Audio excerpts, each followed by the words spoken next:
एक समय की बात है। भारत के एक शांत और सुंदर गांव में हरि नाम का एक किसान रहता था। हरि का जीवन बेहद शांत था। उसके पास ज्यादा जमीन नहीं थी, बस 2 बीघा खेत, एक छोटा सा कच्चा घर और थोड़ा बहुत सामान। लेकिन जो चीज उसे हर इंसान से अलग बनाती थी वह थी उसकी ईमानदारी। गांव के लोग अक्सर कहते थे, अगर इस गांव में किसी पर आंख बंद करके भरोसा किया जा सकता है तो वह है हरि। हरि हर सुबह सूरज निकलने से पहले उठ जाता, हाथ मुंह धोकर अपनी पत्नी गीता और बेटे चंदन से 2-4 बातें करता और फिर बेलों को लेकर खेत की ओर निकल जाता। मेहनत करना उसकी आदत थी और ईमानदारी उसका स्वभाव। चाहे मौसम कितना भी खराब क्यों ना हो, कोई भी परेशानी सामने आ जाए, हरि कभी काम से पीछे नहीं हटता था। एक खास दिन की बात है। उस दिन भी हरि सुबह जल्दी उठकर खेत जाने के लिए तैयार हुआ। रास्ते में हल्की हल्की धूप फैल रही थी और पक्षियों की आवाज मानो उसका स्वागत कर रही थी। जब वह अपने खेत में पहुंचा तो उसने देखा कि खेत के किनारे एक चमकती हुई थैली पड़ी है। पहले तो उसने सोचा किसी मजदूर की होगी, लेकिन जब उसने थैली उठाई और खोलकर देखा तो उसकी आंखें फटी की फटी रह गईं। थैली में नोटों की मोटी गड्डियां थीं। यह रकम लाखों में लग रही थी। हरि का दिल जोर जोर से धड़कने लगा। इतनी बड़ी रकम उसने कभी सपने में भी नहीं देखी थी। उसके मन में तुरंत कई विचार आने लगे। अगर ये पैसे मेरे हो जाए तो मैं नया घर बना सकता हूँ, बेटे को अच्छी शिक्षा दिला सकता हूँ, बीमार माँ का इलाज करवा सकता हूँ। लेकिन उसका अंतर्मन बार बार कह रहा था, यह पैसा तुम्हारा नहीं है हरि। कुछ पल के बाद उसने थैली को नहीं, चाहे मेरी हालत कितनी भी खराब हो, मैं किसी का हक नहीं खाऊंगा। ईमानदारी ही मेरी सबसे बड़ी पूंजी है। हरि थैली लेकर ग्राम प्रधान के घर गया।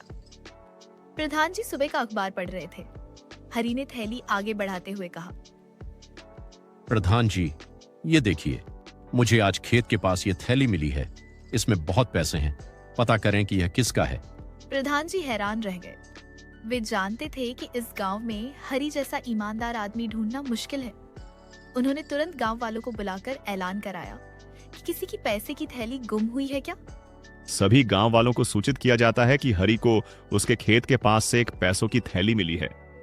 वह थैली जिस किसी की भी है वह ले जा सकता है। कुछ समय बाद एक मोटा ताजा आदमी हांफता हुआ पहुंचा। वह दूसरी बस्ती का व्यापारी था। उसने घबराते हुए कहा, प्रधान जी, मेरे पास कल मंडी से लौटते समय यह थैली थी। कल रास्ते में गिर गई। इसमें मेरी दुकान का सारा पैसा है। प्रधान ने उससे थैली के बारे में कुछ सवाल पूछे। व्यापारी ने सही सही जवाब दिए। तब प्रधान ने हरि से कहा, हरि, लगता है यही इसका असली मालिक है। हरि मुस्कुराया और बिना किसी हिचक के थैली व्यापारी को सौंप दी। व्यापारी की आंखों में आंसू आ गए। उसने कहा, भाई, तुम जैसे लोग इस दुनिया में बहुत कम हैं। अगर तुम चाहते तो ये पैसे रख सकते थे। कोई सबूत भी नहीं था, लेकिन तुमने ऐसा नहीं किया। मैं तुम्हारी ईमानदारी को सलाम करता हूं। व्यापारी ने हरि को पुरस्कार के रूप में 5,000 रुपए देने चाहे, लेकिन हरि ने हाथ जोड़कर कहा, भाई, मैं पैसे का भूखा नहीं हूं। मैंने सिर्फ अपना फर्ज निभाया है। ये पैसा आपका था, आपका ही रहना चाहिए। पूरे गांव में हरि की ईमानदारी की चर्चा फैल गई। बच्चे भी उसकी मिसाल देते हुए कहते, माँ, हमें भी हरि चाचा जैसा ईमानदार बनना है। कुछ महीने बाद गांव में भयंकर सूखा पड़ गया। बारिश बिल्कुल नहीं हुई। नदियां सूख गईं, तालाबों में पानी की आखिरी बूंद भी गायब हो गई। किसानों की फसलें बर्बाद हो गई। हरि का खेत भी सूख गया। घर में अनाज खत्म होने लगा। एक दिन गीता ने चिंतित होकर कहा, हरि, अब क्या होगा? घर में खाने को कुछ नहीं बचा है। अगर अब पैसे की जरूरत थी तो वही थैली अगर तब तुम रख लेते तो शायद आज हाल इतना बुरा ना होता। हरि ने शांत स्वर में जवाब दिया, गीता, गलत तरीके से मिला पैसा कभी भला नहीं करता। अगर उस दिन मैं ईमानदारी छोड़ देता तो आज अपने आप से नजरें कैसे मिलाता। भगवान ने चाहा तो सब ठीक होगा। मेहनत और सच्चाई कभी किसी को भूखा नहीं मरने देती। गीता चुप हो गई। उसे पता था कि हरि जो कहता है दिल से कहता है। कुछ दिनों बाद गांव में एक बड़ी कार आकर रुकी।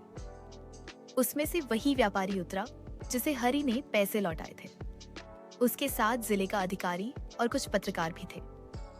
व्यापारी ने गांव के सामने घोषणा की, मुझे मालूम हुआ है कि इस गांव में किसानों की हालत बहुत खराब है और यह भी सुना कि सबसे ज्यादा मुश्किल में हरी है। इस आदमी ने बिना उम्मीद के जो ईमानदारी दिखाई वह मेरे लिए प्रेरणा है। इसी ईमानदारी के सम्मान में मैं अपने ट्रस्ट की ओर से हरी को 5 एकड़ जमीन, एक नया पंप सेट और 1 साल का अनाज प्रदान करता हूँ। पूरा गांव तालियों की गड़गड़ाहट से गूंज उठा। हरी की आंखों में आंसू आ गए। वह बोला, सेठ जी, आपने यह सब क्यों किया? मैंने तो सिर्फ एक सच्चाई निभाई थी। व्यापारी मुस्कुराया, हरी भाई, दुनिया में अच्छाई तभी बची रहेगी जब तुम्हारे जैसे लोग इसे संभाले रखेंगे। तुम्हारी ईमानदारी ने मुझे बदल दिया है। यह मेरा कर्तव्य है कि मैं तुम्हारी मदद करूं। उस दिन के बाद हरी का जीवन बदल गया। खेती बढ़िया होने लगी। बेटे की पढ़ाई के लिए अच्छे इंतजाम हो गए। गांव वाले हर समस्या में हरी को आगे रखते थे, क्योंकि उन्हें पता था कि हरी जैसा सच्चा और साफ दिल इंसान भला कभी गलत फैसला देगा ही नहीं। लेकिन इन सब के बावजूद हरी कभी घमंड में नहीं आया। वह पहले जैसा ही सरल, विनम्र और ईमानदार किसान बना रहा। एक दिन चंदन ने उससे पूछा, बाबा, आज अगर वह पैसे वाली थैली आपको मिले, क्या आप उसे फिर लौटाएंगे? हरी ने मुस्कुराकर उसके सिर पर हाथ रखा और कहा, बेटा, ईमानदारी वह बीज है जिसे जमीन में बो दिया जाए तो जीवन भर फल मिलता है। मैं जीवन में जितनी भी मुश्किलें आईं, कभी बेईमानी नहीं करूंगा, क्योंकि ईमानदार इंसान रात को चैन की नींद सोता है। बस यही मेरी सबसे बड़ी कमाई है। हरी की यह ईमानदारी ही उसकी पहचान बन गई। ईमानदारी वह बीज है जिसे बोकर बड़ी से बड़ी जंग जीती जा सकती है।